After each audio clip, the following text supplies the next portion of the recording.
What would you do if your family's survival depended on a certain piece of knowledge and you didn't know how to do something and the internet was down and you couldn't reference any digitized resources because it was an EMP or a power grid hack and you no longer can access that information? What would you do? Like you, I depend on the internet for a lot of knowledge. When I want to do something, I don't know how to do it. Very often, I look on the internet or, on YouTube, which is a wonderful resource. I often end my videos with, please share the knowledge. And that's kind of what my channel is all about. And I think YouTube is a wonderful platform for that. People can watch a video and learn how to can or to bake bread, fix a car, build the perfect bug out bag, whatever. There's a lot of videos on YouTube that are really educational in nature and very, very helpful. In fact, just recently, my oldest son bought a violin and decided to teach himself to play the violin by watching YouTube videos. Now, acquiring knowledge is very, very important. A long time ago, one of my subscribers, John Lord, sent me this 2 terabyte drive, and it was full of survival information, medical information, emergency information, and even recipes, all in a digitized format. And I call it my digitized prepper library, and I keep adding articles and other books that are in a PDF format that I can store on this. And so again, John, I know you went off grid, but just in case you're watching this, thank you. But this has been a great resource. But what happens if you can't access something like this? Well, I think we all turn to books. That's right. You need to have a prepper reference library. Well, I have always had a lot of books. I'm an avid reader. But you know what? My books were stored, some behind doors, some in a bin, some on tabletops. All different places. And if I needed to find a book fast, I probably couldn't. And if I need to find a book and say, have I already bought this book before I buy it again? I would really have to look. It wasn't in an organized fashion. Well, 2 things happened that let me organize my books. The first thing was my son moved out last summer. And in his bedroom, since he was 11 years old, he had a huge oak bookcase. And he had actually made it in 4-H. And it was a wonderful bookcase. It was very heavy, though, taking it to 4-H, trying to get it judged. But he always had that in his room.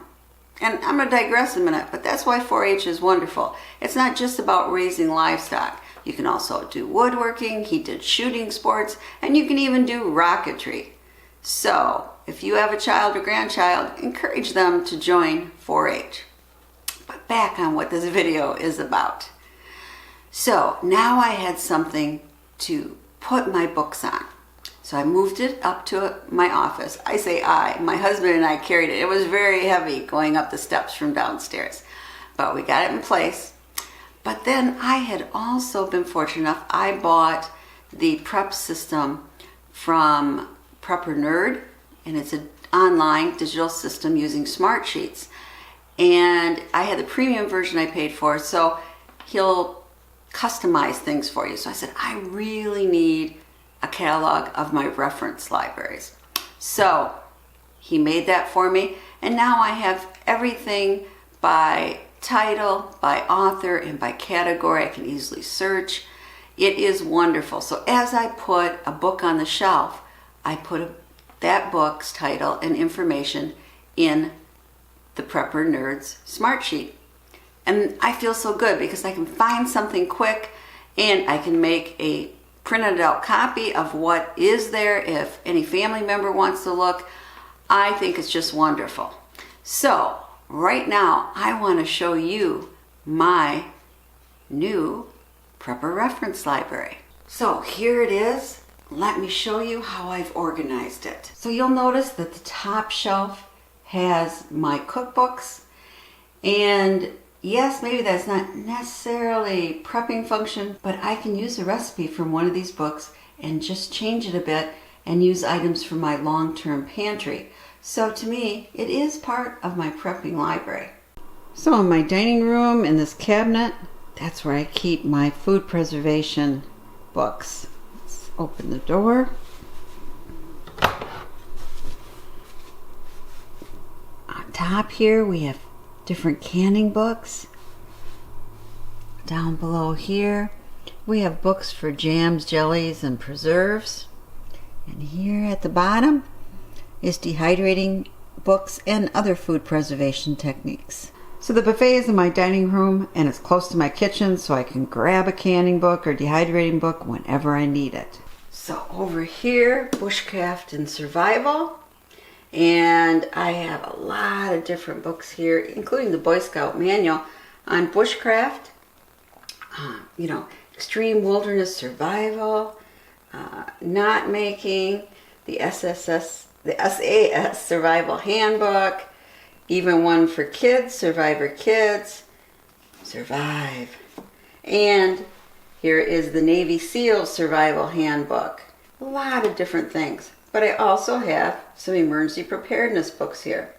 I have Dare to Prepare, the LDS manual, just in case, the Prepper's Blueprint, the Prepper's Pocket Companion, Prepping 101, How to Build a Survival Kit. I mean, a lot of different good resources.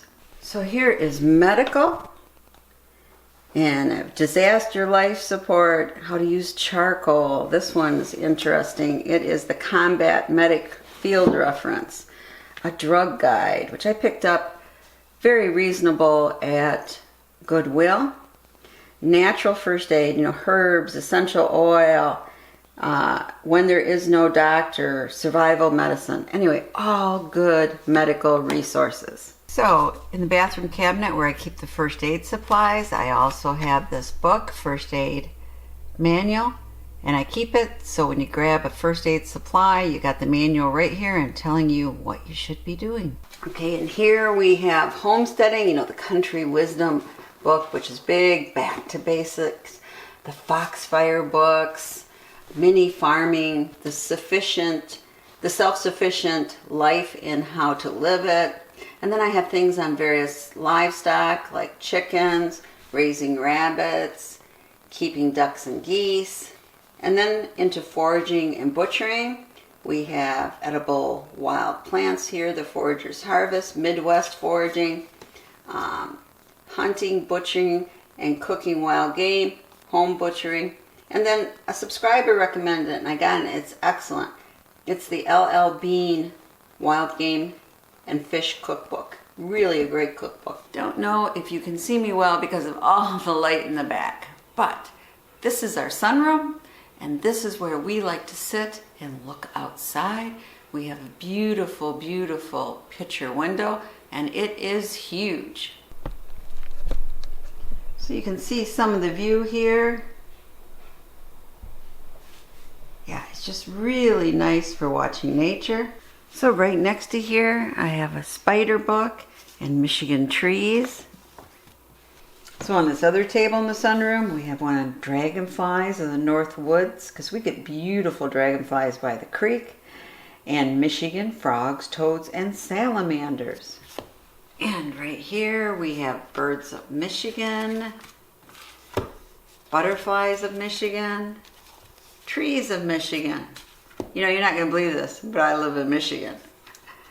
Spiders and their kin, mammals of Michigan, and yes, finally you were asking, fish of Michigan. And so Xander is showing us, yep, he jumped up on the bookcase because, of course, why? I'm making a video. He is the worst photo bomber. And of course, this is gardening, something I think everybody should learn how to do, even if it's just nurturing a little plant. I started out with Mel's all new square foot gardening. That's kind of the method I started with.